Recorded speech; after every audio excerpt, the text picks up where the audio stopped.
with you. Today I've been putting some sticks out with some string here like this, and I'm going to use this as a pathway, and I'm going to put some lovely wildflowers in here which you just bed down, and put some compost into the soil too. So hopefully they're going to come up. So if you walk around here with me, I've got this really lovely succulent here that's taken over, which is really nice. So I'm hoping that we can get some cornflowers, maybe some poppies and things coming up at the edges to sort of merge it all in.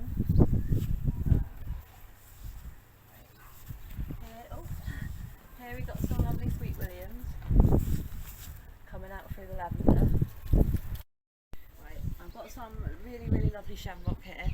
The thing I love about it is it goes away at night and it comes back during the day, and it looks absolutely stunning. Everybody thinks it's a weed, but I absolutely love it, so I'm just going to let it like grow all the way through the lavender. And planted some oregano here, which has gone a bit crazy. And if you look over here, I've got some lovely ivy with a nice little beania growing up through it. Again, that was purely accidental, but I love it. So if you look in there, you can see a little bug house underneath the fern. So I'm hoping that's going to attract some really lovely insects and spiders, even though I'm not particularly keen on spiders. I've got over here our good luck skull, so kind of kept that in the garden. And if we look at this pot here, it's absolutely fascinating. I took a cutting of that plant originally and just stuck it in there, hoping it would grow. It did grow, and then two types of fern started growing out of it, and whatever this is.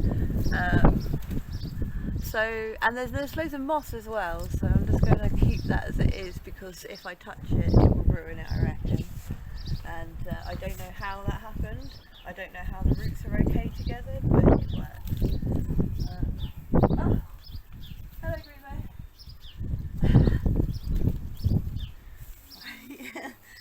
Out the way, Bobby. Right, so here we've got a really lovely creeping Jenny, which is one of my favourites, especially in early spring. It's a really lovely yellow, but there's lots of little weeds growing out of that. It's quite delicate. Just take that. There we go. And got a really lovely fern, which is the same kind of fern that's growing out of the confusing plant pot up there. And I've got some lovely heather. It's bigger behind it. And here, I'm surprised this is even still alive, because I got given it and chucked it in there, and every time it gets eaten by slugs and snails. But it's still getting eaten, and it still hasn't grown, but it's alive, so it gives a bit of greenery. And then if we go around here, still not used to all this being marked out like this. Right, okay. So, if you look down here, these are called lady slippers. They are a nightmare. The seeds pop and they will just spread everywhere. So you've got to get really on top of that, and kind of make sure that they don't grow everywhere, because they actually will just spread. And these little conifers here were probably about that big when I first got them, and I put them in a pot and was not expecting them to grow to that big anyway. Never expecting that. And then this here is really lovely rose. It smells amazing and seems really happy in this position, and the ivy's growing up through it, which is really nice. So it's kind of taking over. I think there's like 3 different types of ivy in here. We've got a poppy seed appeared there. There you go. And then here we've got some red hot pokers. They're just so pretty and so exotic. Absolutely love them. And then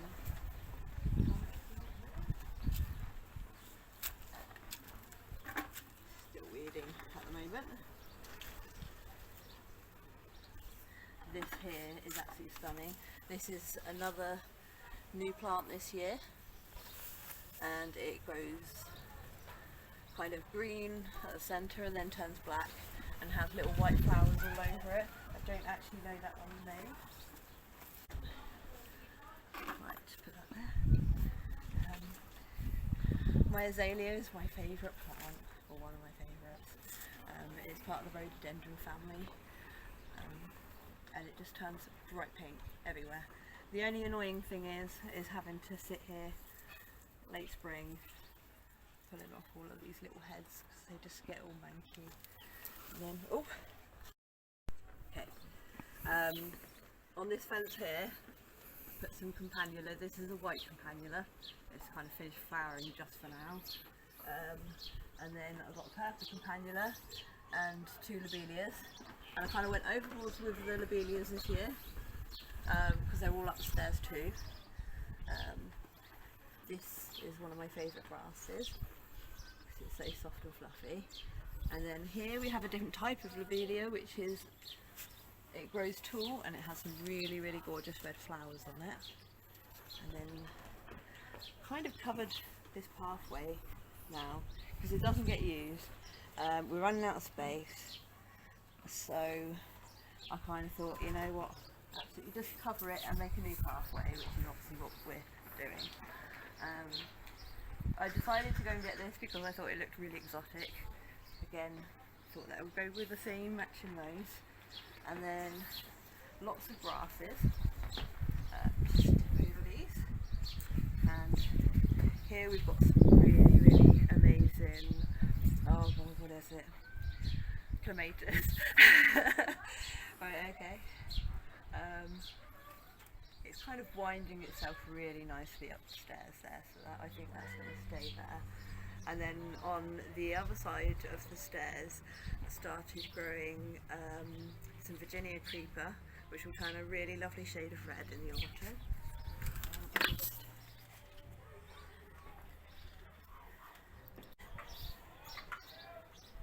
I'm just getting all of the dead heads off the azalea.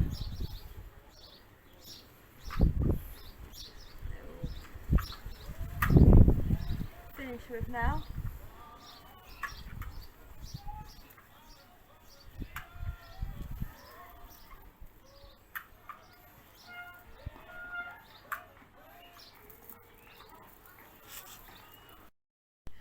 So I've got various grasses and shrubs that are just kind of establishing here, so I'll just put them out of the way for now.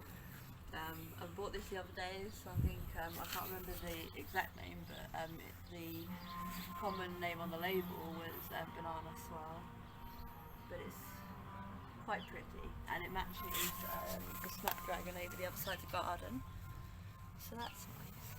And then here we have some calla lilies, which are black.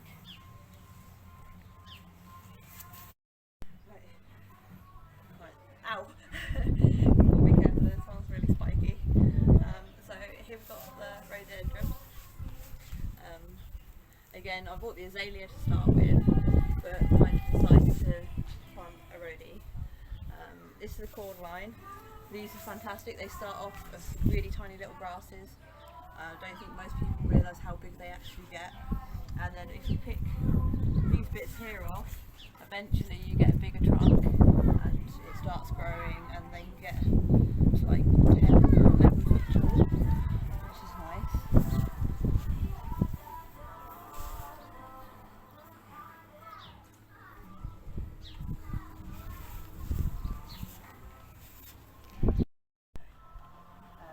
Up on the balcony, overhanging, last year I decided to do a display of petunias. They were absolutely stunning and massive, and they just like trailed all over the pots.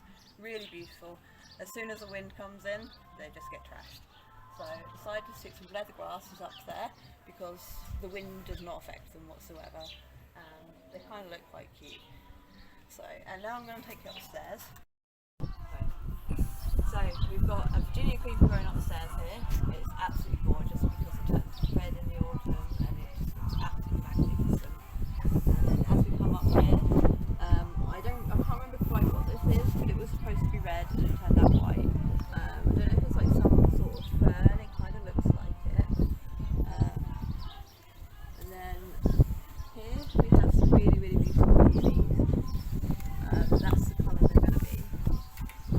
to flower yet because I only got them this year. Lots more Camellia, Annula, and grass. This is a geranium. It's probably the oldest flower in the garden. It's about 4 years old now. It's looking a bit leggy, but it's still flowering beautifully, so I've kept it. I think it looks really, really lovely.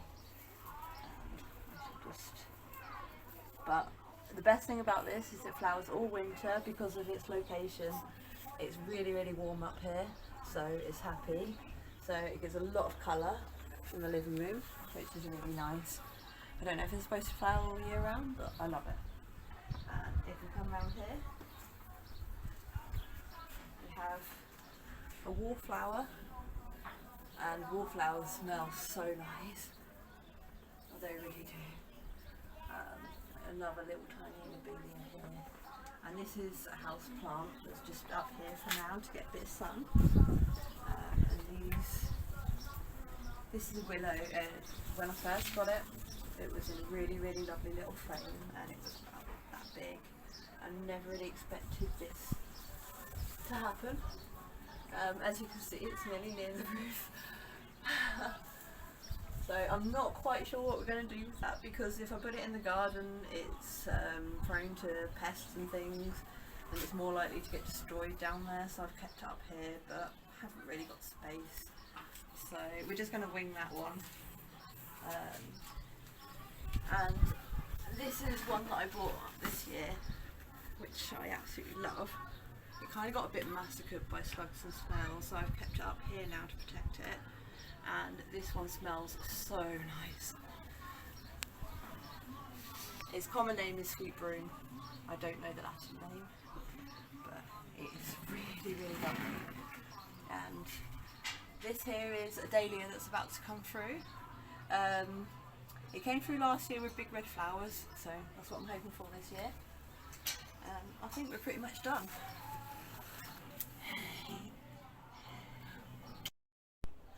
Right then, so that's a little trip around my garden, a little explanation of what I'm doing.